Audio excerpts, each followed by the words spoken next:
पहले मेरे को मारा,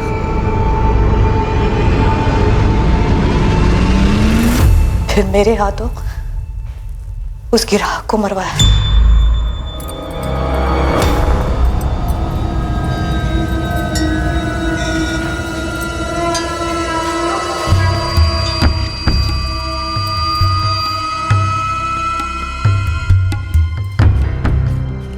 ओहो, क्या बात है बाबू, बैंक वैंक लूट कर आए हो क्या?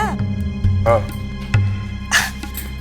अरे तो फिर तो बोनस वोनस बनता है ना, इतने टाइम से लुटा रही है तेरे पे। 5,000 तो निकाल उस बंडल से। 2,000 भी तेरे औकात के हिसाब से बहुत ज्यादा। औकात की बात करता है? औकात? अब तो मैं 5,000 ही लेगी। देख, सोड़। क्या करेगी तू? सोड़। साली साली।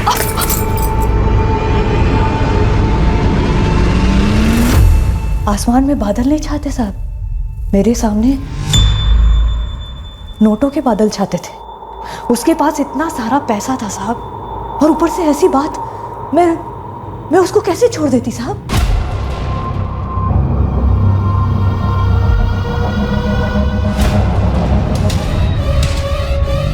ये क्या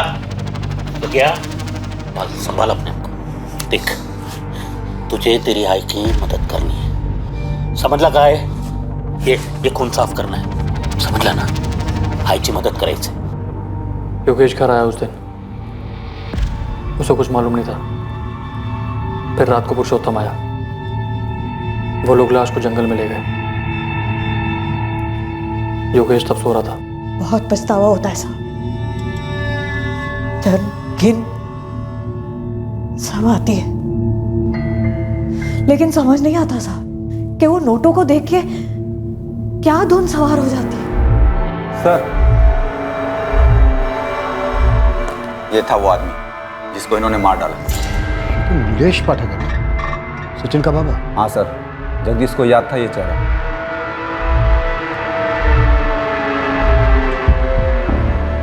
ये था ना वो?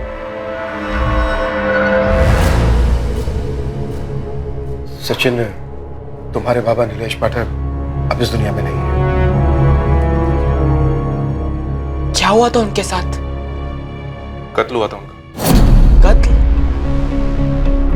क्यों? किसने किया? क्यों किया?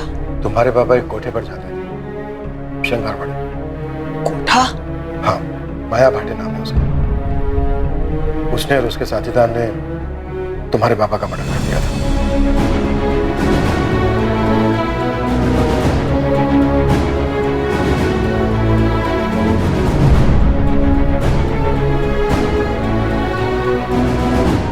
सचिन का पिता नीलेश पाठक 21 जून 2009 को अपने साथ एक 1.5 लाख की कलेक्शन कर अपने घर लौटने से पहले माया के घर गया था।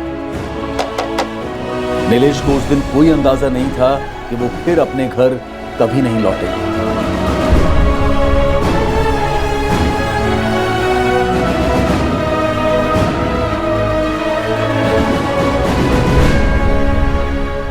जुलाई 2009। हाँ, इस केस फाइल के हिसाब से 2 जुलाई 2009 को यहाँ कातरज के जंगल में एक लाश मिली थी।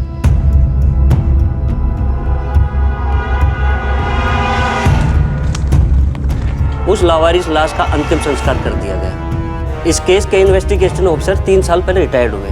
इस नीलेश की मिसिंग रिपोर्ट दर्ज नहीं हुई थी, बस इसके खिलाफ पैसे लेकर फरार होने की शिकायत की गई थी।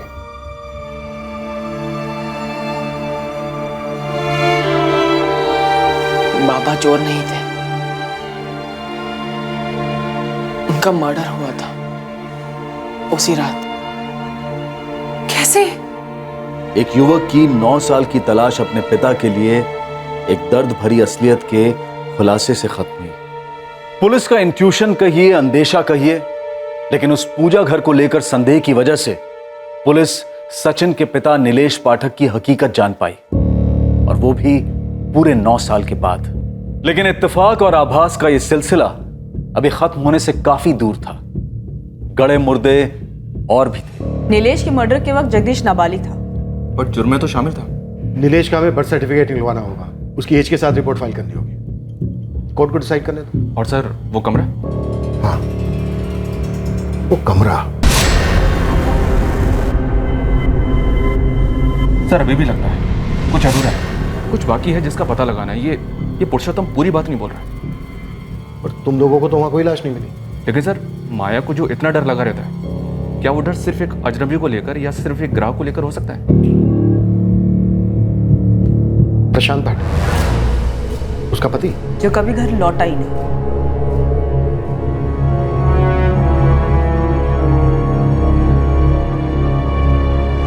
मुझे मेरे भाई जगदीश से मिलना है। तू था कहाँ इतने दिन? तेरा फोन भी बंद था। है कहाँ वो? आई ने किसी को मार डाला था।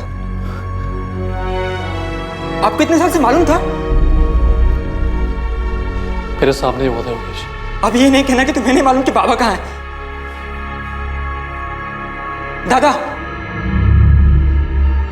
अरे अब तो सच बोल दो। 12 साल हो गए, 12 साल। दादा, दादा! इत्तेफाक से हुए माया के घर पर उस एक छापे ने कई अधूरी कहानियों की कड़ियां सामने लाकर रख दी थी। वो कड़ियां जो तलवार बनकर 2 युवकों की जिंदगियों पर लटकती रही।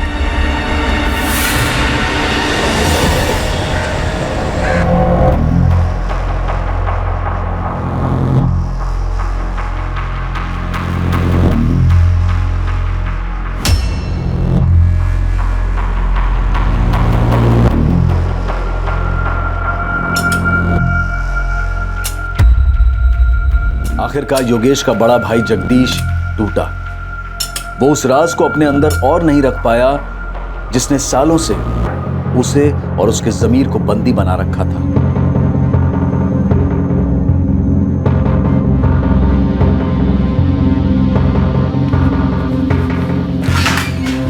सर, जगदीश भाटे कुछ कहना चाहता है, कुछ और भी बात है। नीलेश पाठक के अलावा मेरी आई ने किसी और का भी कत्ल किया था सर। तुम्हारे पिता का?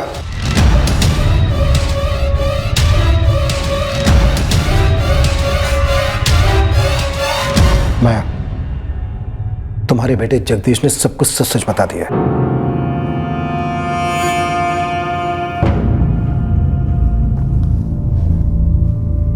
अच्छा है साहब। साहब, क्या सच बोलने से, कबूल करने से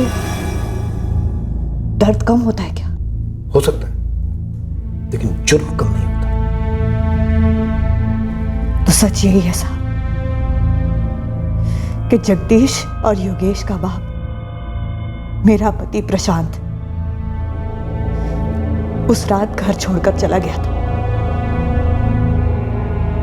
मेरे को नहीं मालूम था कि वो वापस आ जाएगा। तो कौन होती मेरे पूछने वाली?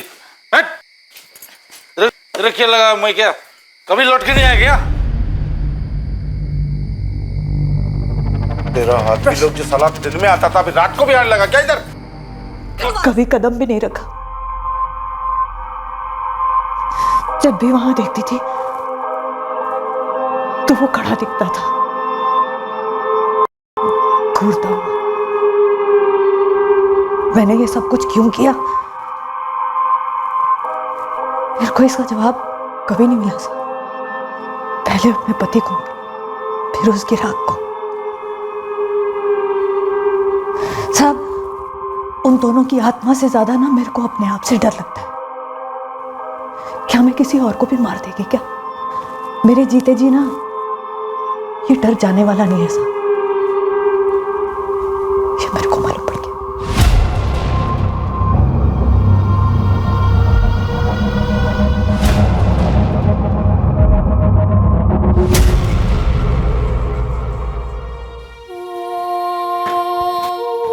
योगेश,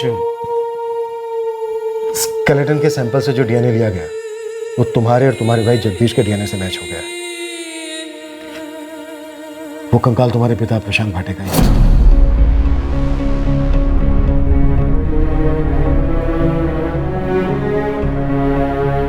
मुझे मालूम था सर,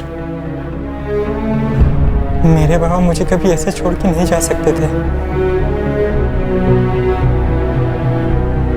जगदीश पर लगे चार्जेस में इस बात का ध्यान रखा गया था कि दोनों मर्डर्स के वक्त वो नाबालिग था। विनोद जोशी और माया भाटे पर आईपीसी की धारा 302 का चार्ज लगाया गया है। 2006 में प्रशांत भाटे के कत्ल के लिए और 2009 में नीलेश पाठक के कत्ल के लिए।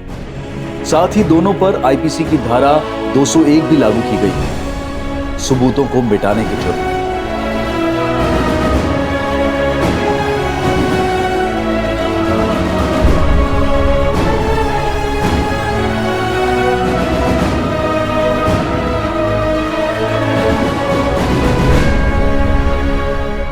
एक कत्ल 12 साल पहले हुआ और दूसरा कत्ल 9 साल पहले, और दोनों के बारे में किसी को भनक तक नहीं थी। 9 साल पहले अगर नीलेश पाठक पैसों के कलेक्शन के बाद माया के कोठे पर ना गया होता तो क्या होता?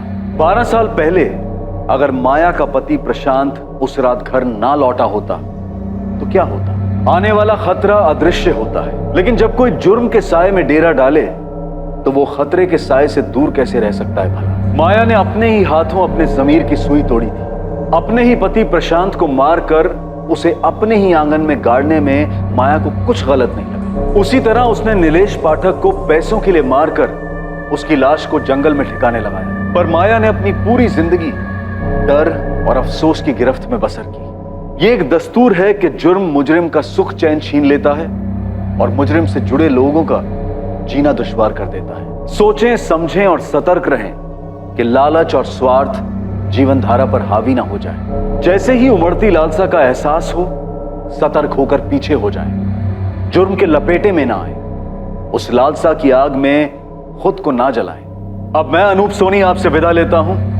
याद रखें, क्राइम और आपके बीच में सिर्फ इतना फर्क है कि आप कितने सतर्क हैं। सतर्क रहें, सुरक्षित रहें।